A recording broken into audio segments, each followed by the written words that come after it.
Hey YouTube, this is Steve from Average Joe's Fantasy Football, and we've got your Week 9 start and sit videos for the running back position. If you have not already, make sure you check out our start and sit video for the quarterback position. And again, getting you guys ready for Week 9. Obviously, we have a Thursday night game, and then of course you got your Sunday and Monday game. So we want to be prepared and ready for that. This is bye week hell. We've got 6 teams on a bye, so there are a lot of great players that are not playing this week. So you're going to be probably playing players that you're probably not used to playing.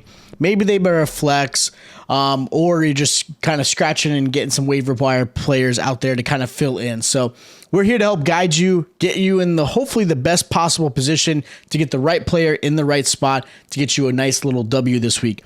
Now, these are your obvious running backs you should be starting this week. Again, whether it be matchup, whether it be just these are the studs, they're the guys getting the rock 15 to 20 plus times a game. These running backs should be in your starting lineup no matter the situation.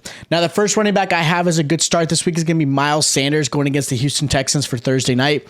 Houston allows 34 points to running backs and over 160 rushing yards. They are absolutely just rock bottom at this point. They're also allowing a touchdown per game to running backs and 5 receptions to running backs. So in PPR and half PPR, they are the best scenario for any running back to go against. So this is a perfect storm for Miles Sanders to have a really good game. And on top of that, you're dealing with the Philadelphia Eagles, who are the best running team in general as a holistic team. So this is a perfect matchup. And the last 2 running backs who have gone against Houston gave up 34 points and Houston gave up 33 points respectively. So I'm not saying Sanders is going to have 30 plus points, but Sanders could have 30 plus points. That's the kind of game that he is setting himself up into in this matchup. So I really like him this week.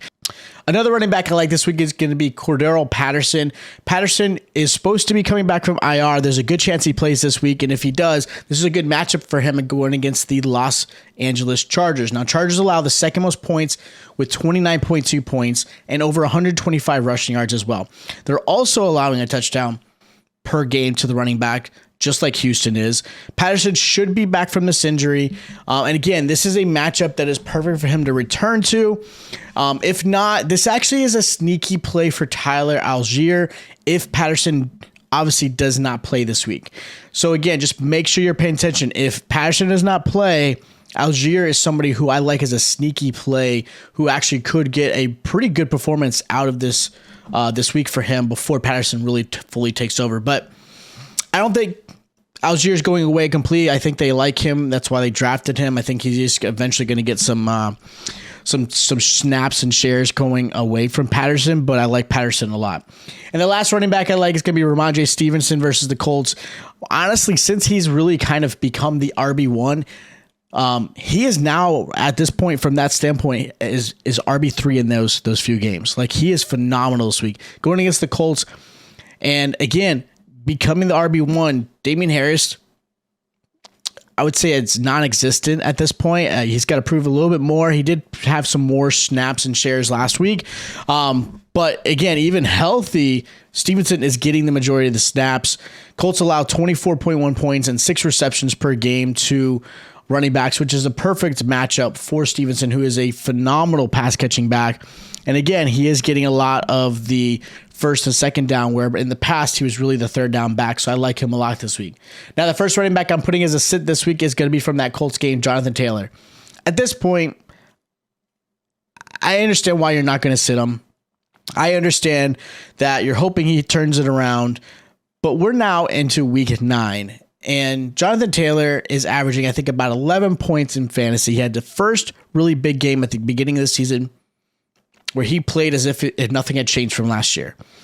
But this offensive line is not the same. You've got a quarterback who has very little experience in the NFL since Matt Ryan's hurt and essentially benched. So the whole focus, which is something that New England does a really good job on, is that they take your best, I guess, really the best player or best scheme that you can come up with as a team. And the Patriots do a pretty good job at stopping that. So now you're going to get Pat's team, who give up the second fewest points to running backs with 18 points. They also keep running backs under 90 rushing yards and have only given up 1 touchdown all season. Jonathan Taylor should not be starting for you for this week. I understand sometimes draft capital people tend to think, oh, I've got to play him. If you have other options, I am absolutely sitting him. I don't feel comfortable playing him, especially against this New England team that does a really good job at going after your best player. And Taylor has not proven anything of why he should be starting in your lineup. Maybe a flex play if you're really hurting.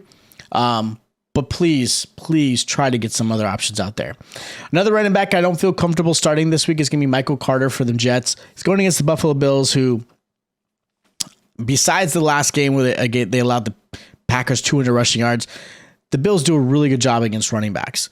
They actually hold running backs to 19.3 points in fantasy, under 74 rushing yards, which is one of the best in the league. And realistically, the Jets haven't fully committed to necessarily Michael Carter or even James Robinson, who they got through trade. When Breece Hall went down, Michael Carter was expected to be the RB1, and he did get a lot of majority of the snaps last week, but that was obviously a newly added James Robinson as well, who's learning the playbook and things like that, getting familiar. Now James Robinson has a little bit more time into this week, so there might be a little bit of a split there. And then we'll kind of see where the hot hand kind of falls into. I've always had high hopes with Michael Carter. I talked him up all season before Breece Hall came into the picture. I thought he was going to be a stud this upcoming season. He's got the potential to do that.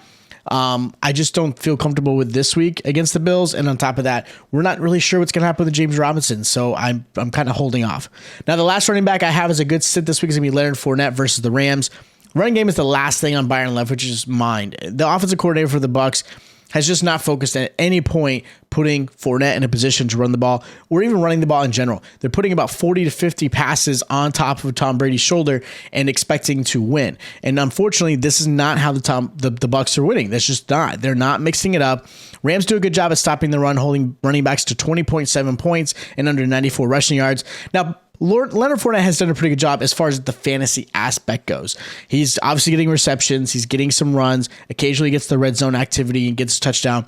But the reason why I don't like him this week is, as well as that's going on, you're seeing an increase of Rachaad White, the rookie, starting to get more receptions, starting to get more touches in the backfield, slowly eating away at Fournette's capability of being a decent RB2 and occasionally an RB1, depending on what the matchup is.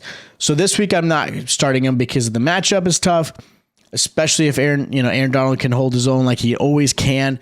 And then on top of that, the fact that they're not even trying to use him, they're putting Rachaad White in a lot of situations. I don't like it this week.